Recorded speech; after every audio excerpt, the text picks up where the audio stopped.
Hello everyone, welcome back to syllabus simplified. और आज हम कंटिन्यू कर रहे हैं हमारी industrial relation and labour laws की सीरीज़ को।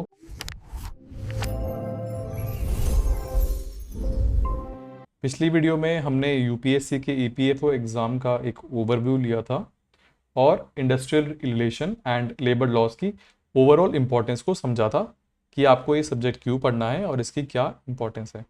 आज का हमारा टॉपिक है कॉन्सेप्ट ऑफ इंडस्ट्रियल रिलेशंस। इस वीडियो में हम जानेंगे कि इंडस्ट्रियल रिलेशन का क्या मतलब होता है, इसका ब्रॉड स्कोप क्या है और इसके अंदर कुछ अप्रोचेज हैं वो क्या हैं।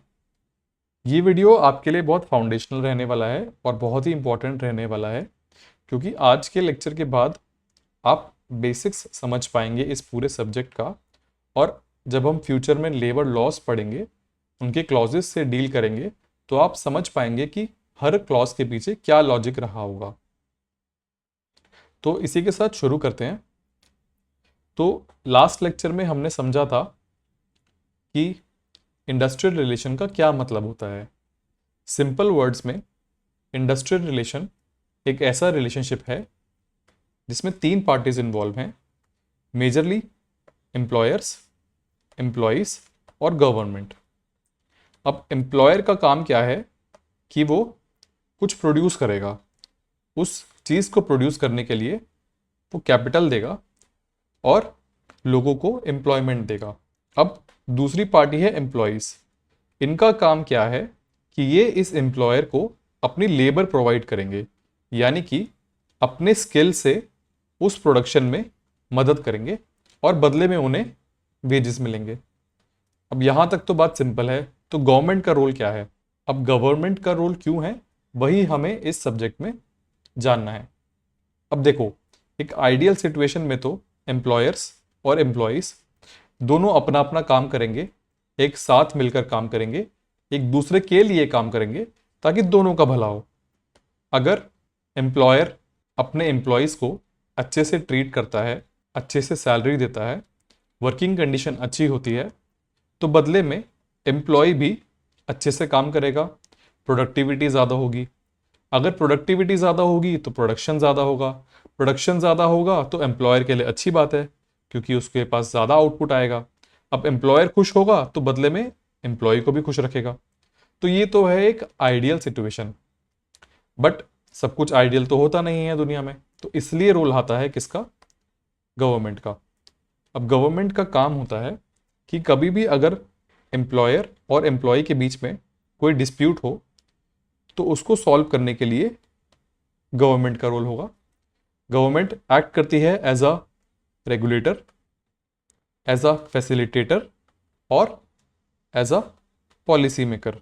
गवर्नमेंट का काम क्या है कि दोनों पार्टीज के लिए एक फेयर एनवायरनमेंट बनाना। इसके लिए गवर्नमेंट लॉज बनाती है, जैसे इंडस्ट्रियल डिस्प्यूट एक्ट और ट्रेड यूनियन एक्ट, जो हम आगे पढ़ेंगे। ये सब एक्ट्स क्या करते हैं, कोई भी डिस्प्यूट होता है उसको सॉल्व करने में हेल्प करते हैं। तो आईआर जो है, इंडस्ट्रियल रिलेशन, ये बेसिकली क्या है, एक रूल्स, रेगुलेशन और प्रैक्टिसेस, इनको स्टडी करना जो कि एम्प्लॉयर और एम्प्लॉय के रिलेशनशिप को इम्प्रूव करे। इसका गोल क्या है कि बेसिकली इंडस्ट्री में पीस मेंटेन रहे। पीस रहेगा तो प्रोडक्टिविटी ज़्यादा होगी और लेबर को सोशल जस्टिस मिलेगी। अब आगे देखते हैं कि इसका स्कोप क्या है। तो बेसिकली स्कोप में हम क्या पढ़ेंगे कि आईआर के अंदर क्या क्या एरियाज कवर होते हैं, ऐसे कौन कौन से एस्पेक्ट्स हैं जो हमें पढ़ने हैं। जैसे सबसे पहले बात करते हैं वाई इंडस्ट्रियल रिलेशन, यानी कि इंडस्ट्रियल रिलेशन की ज़रूरत ही क्या है, हम क्यों पढ़ रहे हैं। तो देखो, प्रोडक्शन जो है वो वर्कर्स और मैनेजमेंट मिलके करते हैं, यानी कि अगर मैनेजमेंट वो अपने वर्कर्स को खुश रखेगा तो वर्कर्स बदले में ज़्यादा आउटपुट देंगे, और ज़्यादा आउटपुट देंगे तो मैनेजमेंट का फ़ायदा होगा, कंपनी का फ़ायदा होगा और बदले में वर्कर्स का भी फ़ायदा होगा। इसलिए इन दोनों के बीच का जो रिलेशनशिप है वो बहुत इंपॉर्टेंट है। अब देखो, अगर इनके बीच में कॉर्डियल रिलेशन नहीं है तो क्या होगा? तो हम कह सकते हैं कि इन दोनों के बीच में डिस्प्यूट्स होंगे। अगर डिस्प्यूट्स होते हैं तो इसका क्या मतलब है कि प्रोडक्टिविटी कम हो जाएगी। अगर प्रोडक्टिविटी कम होती है तो इसका क्या मतलब है कि कंपनी का लॉस होगा, यानी कि कंपनी का लॉस बढ़ेगा। कंपनी का लॉस होगा तो ओवरऑल लॉन्ग टर्म में या लॉन्ग रन में कंट्री और इकोनॉमी का लॉस होगा। अब ये सिचुएशन किसी भी कंट्री के लिए आइडियल तो नहीं है, ना ही वहाँ की गवर्नमेंट के लिए आइडियल है। इसीलिए हमें ये मेंटेन करना है कि वर्कर्स और मैनेजमेंट के बीच में कोई डिस्प्यूट ना हो, और अगर होता भी है तो वो कॉर्डियली सॉल्व हो जाए। अब बात आती है कि डिस्प्यूट होता ही क्यों है, क्यों नहीं ऐसा है कि दोनों आराम से अपना, दोनों पार्टीज शांति से काम करें और इजीली सब कुछ मैनेज हो जाए। तो देखो, सबसे पहली बात, अगर हम देखें कि वर्कर्स और मैनेजमेंट, इनका जो रोल है या इनका जो टारगेट है, अगर हम देखा जाए तो वो काफ़ी हद तक ऑपोजिट हो सकता है। जैसे कि वर्कर्स चाहेंगे क्या कि उनकी सैलरी ज़्यादा हो, और मैनेजमेंट क्या चाहेगा कि सैलरी कम हो एंड कम सैलरी में ही ज़्यादा आउटपुट मिल जाए। तो अब ये देखो, ये दोनों के ऑपोजिट व्यूज़ हैं, इसलिए जब ऑपोजिट व्यूज़ होंगे तो डिस्प्यूट भी होगा, क्योंकि एम्प्लॉयर अपना भला देखेगा और एम्प्लॉय अपना भला देखेगा। अब इसके अंदर सबसे इंपॉर्टेंट चीज़ें क्या हो सकती हैं जिससे डिस्प्यूट होता है, तो कुछ फैक्टर्स जो बहुत ही कॉमन है, जैसे कि वेजेस एंड बोनस। मतलब वही बात जो हमने करी कि मैनेजमेंट चाहेगा कि कम से कम सैलरी में ज़्यादा से ज़्यादा काम हो जाए, और वर्कर चाहेगा कि सैलरी भी मिल जाए और काम भी ज़्यादा ना करना पड़े। सेकंड रीज़न क्या हो सकता है डिस्प्यूट का, वर्किंग कंडीशंस। अब इसका क्या मतलब है कि सपोज एक वर्कर को सैलरी अच्छे से मिल रही है, लेकिन जहां वो काम कर रहा है वहां पर काम करने की जो फैसिलिटीज़ हैं वो प्रॉपर नहीं है, या तो वहाँ सेफ्टी नहीं है, या फिर वहाँ पे हाइजीनिक कंडीशन नहीं है, या फिर जहाँ पे वो काम कर रहा है, जैसे मान लो एक टेबल चेयर पे काम करना है तो चेयर प्रॉपर नहीं है, या टेबल टूटी हुई है, या फैन ठीक से वर्क नहीं करता है, तो ये सब होती हैं वर्किंग कंडीशन। अगर वर्किंग कंडीशंस एक वर्कर को अच्छे से नहीं मिलेंगी तो ये भी एक डिस्प्यूट का कारण बन सकता है। उसके बाद अगला है जॉब सिक्योरिटी। मतलब जब किसी वर्कर को ऐसा लगे कि उसकी जॉब खतरे में है, या फिर उन्हें बिना किसी रीज़न से निकाला जा सकता है, तो ये जो एक फैक्टर है वो डिस्प्यूट का रीज़न बन सकता है। तो आई होप अब तक तो आपको क्लियर होगा कि डिस्प्यूट क्यों हो सकता है और हम क्यों इंडस्ट्रियल रिलेशन पढ़ रहे हैं। अब अब मान लो कि डिस्प्यूट हो गया है, तो वो किस किस तरह से हो सकता है। अब डिस्प्यूट सिर्फ वर्कर्स की साइड से हो ऐसा ज़रूरी नहीं है, वर्कर और एम्प्लॉय दोनों की साइड से डिस्प्यूट्स हो सकते हैं। मतलब ऐसा भी सिचुएशन हो सकती है कि वर्कर अपने एम्प्लॉय से खुश नहीं है, और इसका रिवर्स, यानी कि एम्प्लॉय अपने वर्कर से खुश नहीं है, ये दोनों हो सकता है।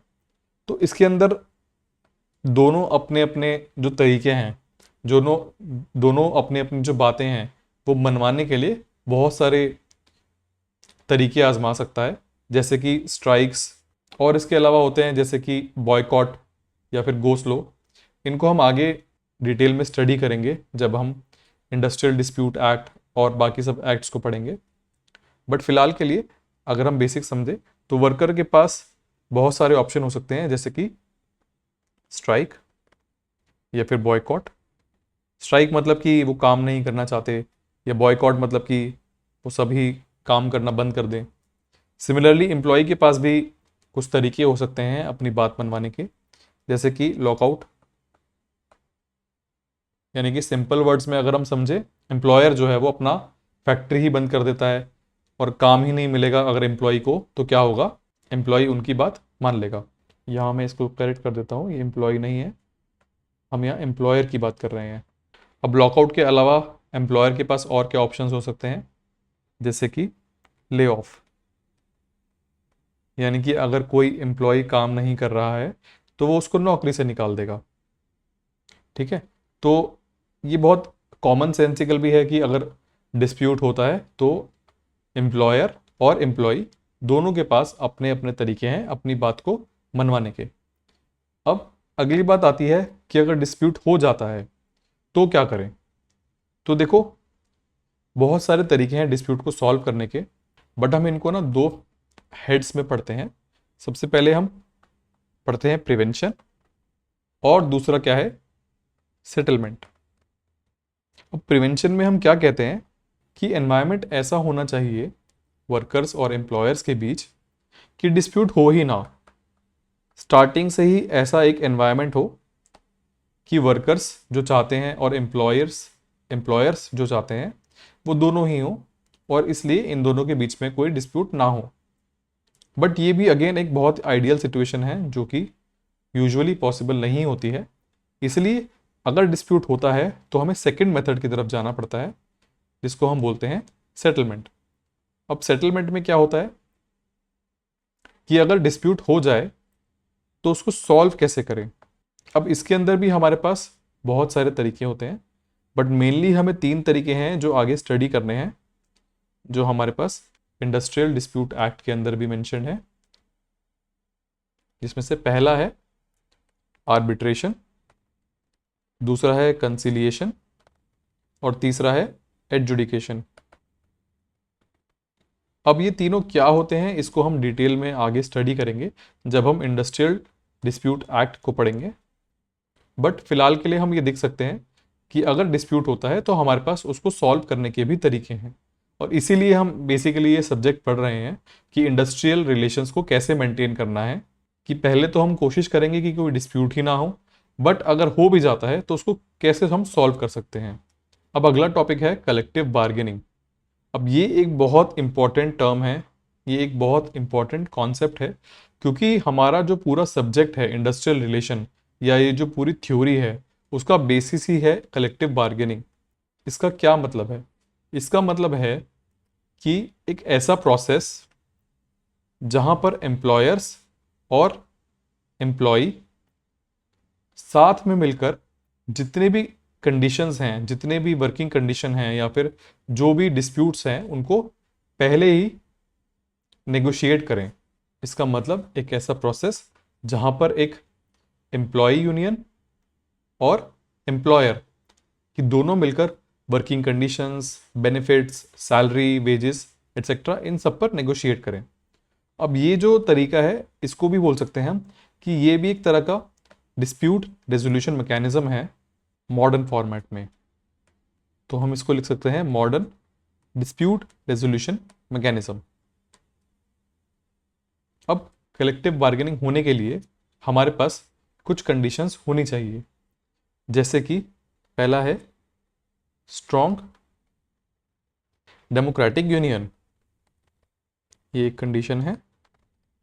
अब इसका क्या मतलब है कि एम्प्लॉयर या एम्प्लॉय की जो भी यूनियन है, यानी कि ट्रेड यूनियन है या एम्प्लॉय यूनियन है, तो उसके अंदर जितने भी डिसीजंस लिए जाते हो वो डेमोक्रेटिकली लिए जाते हो।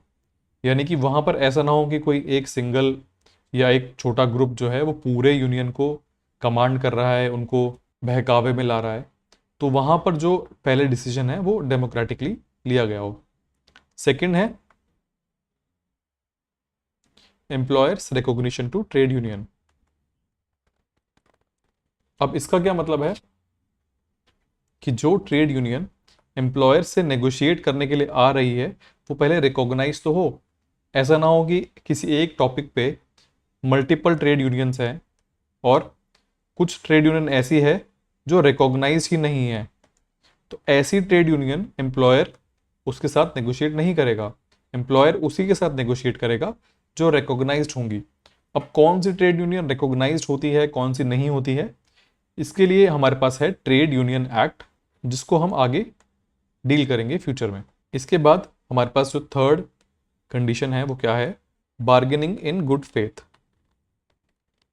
इसका मतलब है कि चाहे वो ट्रेड यूनियन हो या एम्प्लॉयर यूनियन हो, ये आपस में जब भी नेगोशिएट करेंगे तो सिर्फ अपने पर्सनल गेन के लिए नहीं, बल्कि पूरे यूनियन के गेन के लिए या अपने पूरे यूनियन की बात के लिए बार्गेनिंग करेंगे। Now the next fourth condition is mutual agreement between employer and employ. इसका क्या मतलब है कि जब भी कोई नेगोशिएशन होगा या जब भी किसी मुद्दे पे डिस्कशन होगा, उसके बाद एक एग्रीमेंट होना चाहिए जिसपे दोनों ही पार्टीज, एम्प्लॉयर और एम्प्लॉय, दोनों एग्रीड हों। Now the next topic is grievance handling. इसका मतलब जब भी कोई डिस्प्यूट होगा तो उसको सॉल्व करने के लिए जो प्रोसेस फॉलो किया जाएगा उसको बोलते हैं हम ग्रीवेंस हैंडलिंग।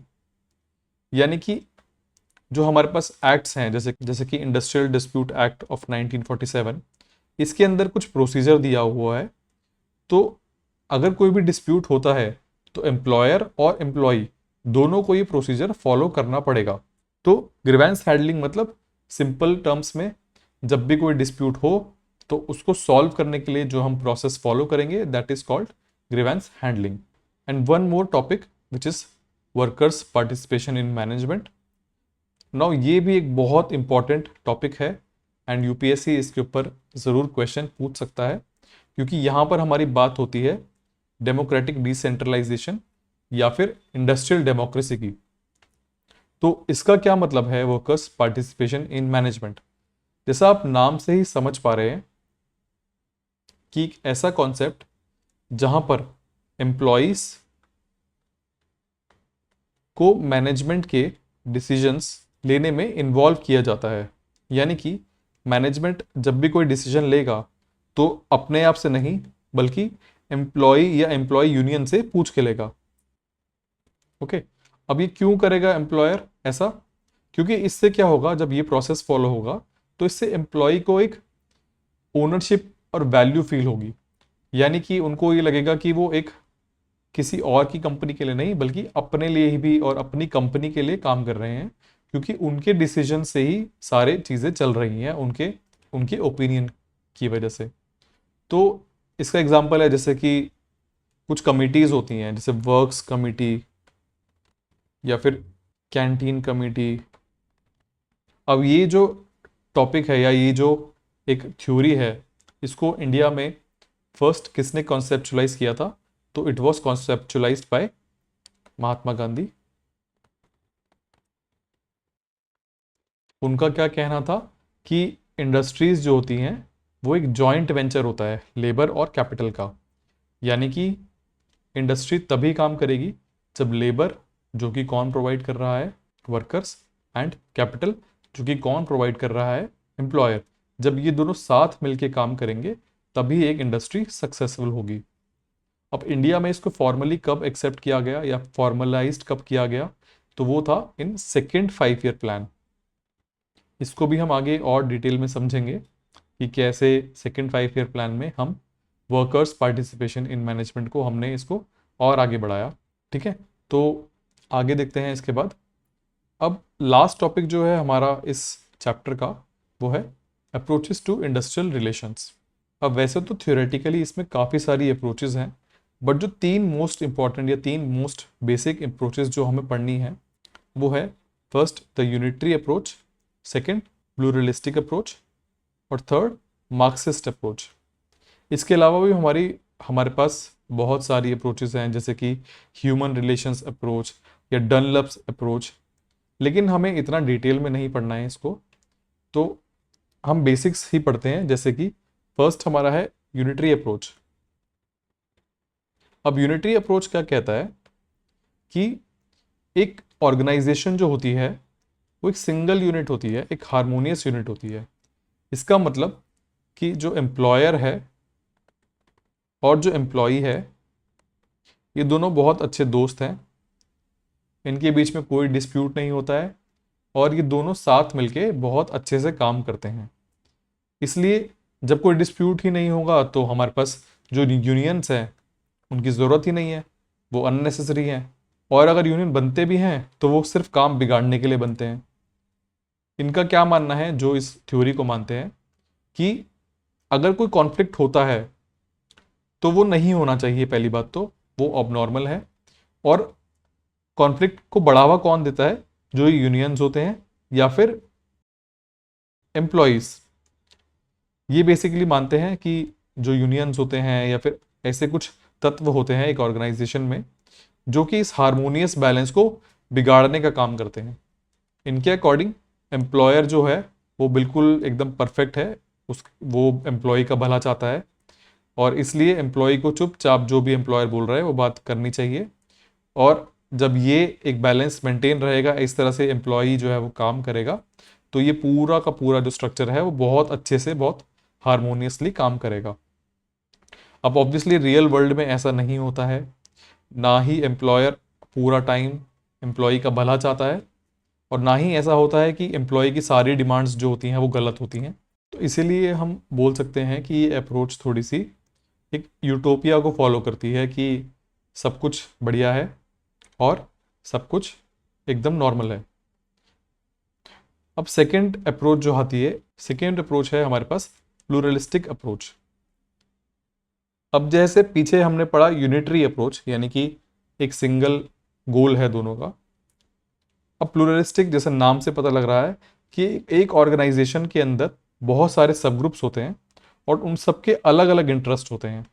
यानी कि एक कॉमन सेंस अगर हम लगाएं कि एम्प्लॉय का और एम्प्लॉयर का बिल्कुल ऑपोजिट इंटरेस्ट होगा, और ये हमने देखा भी था पहले कि एम्प्लॉय कुछ और चाहेगा एंड एम्प्लॉयर कुछ और चाहेगा।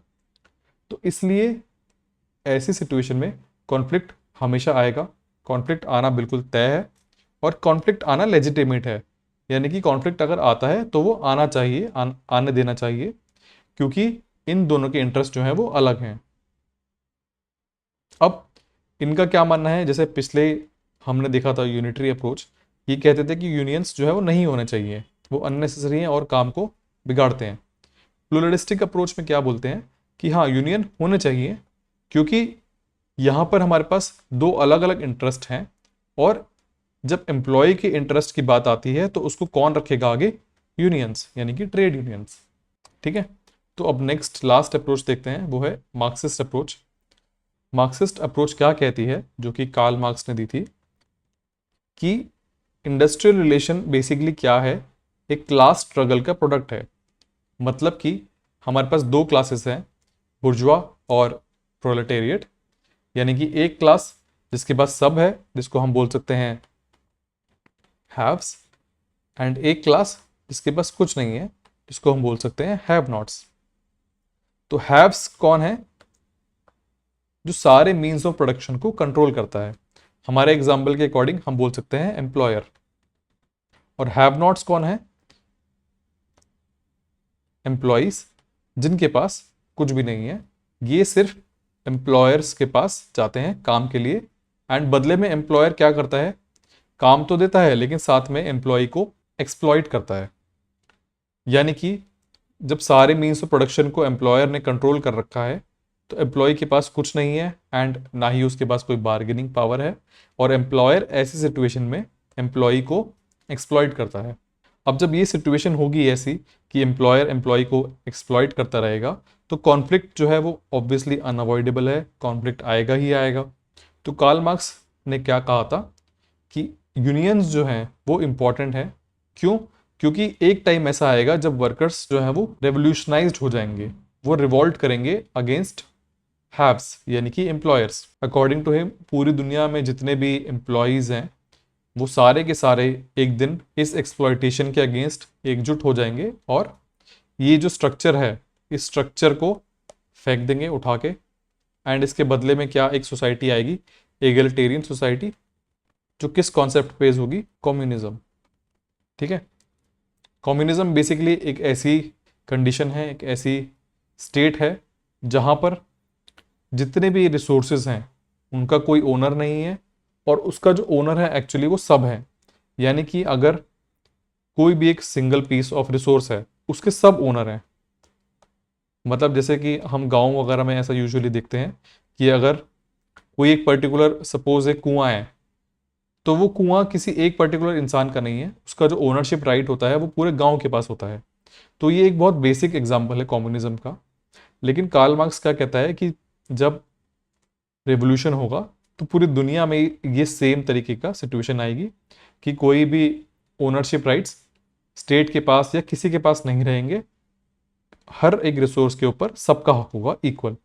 ओके, तो ये जो थी हमारे पास तीन मेन अप्रोचेस थी, इसके अलावा और भी अप्रोचेस होती हैं, लेकिन वो हम इतना डिटेल में हमें उनको पढ़ने की ज़रूरत नहीं है, क्योंकि हमारे जो इम्पोर्टेंट एग्ज़ाम के पर्सपेक्टिव से है वो बाकी चीज़ें हैं, जैसे कि जो हमने ऊपर पढ़ा, जैसे कलेक्टिव बार्गेनिंग,